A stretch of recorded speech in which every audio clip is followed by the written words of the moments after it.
Aujourd'hui, on voit comment maîtriser la double exposition avec Photoshop.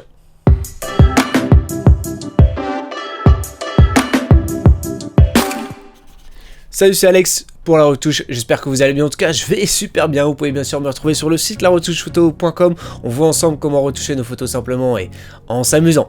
Donc aujourd'hui, on parle de double exposition, cette fameuse technique, une vieille technique, ça date pas d'hier. Donc le principe est simple, on expose en fait deux photos, deux clics sur le même bout de pellicule. On obtient donc deux expositions différentes, deux photos superposées, fusionnées, et on obtient donc des effets plutôt surprenants, voire même abstraits, voire même surréalistes.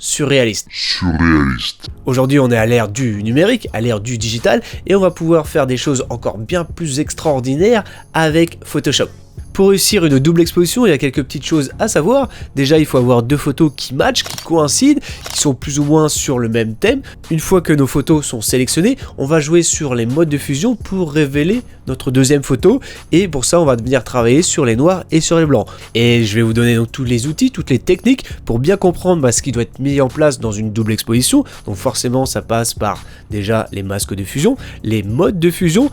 Ensuite, il y a les objets dynamiques, les calques de réglage, les masque d'écrétage. Vous allez voir qu'il est très important dans Photoshop donc de travailler de façon non destructive. Donc pour ça, les objets dynamiques, c'est de la dynamite.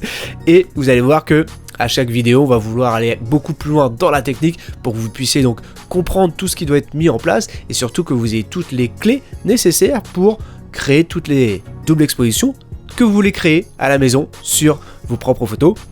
Donc moi, c'est une technique que j'adore. Vous allez voir qu'avec la double exposition, on peut faire des choses extraordinaires et que seule l'imagination peut nous poser donc certaines limites. Mais dans cette suite de vidéos, je vais vous montrer comment repousser donc ces limites et vous montrer de plus en plus créatif.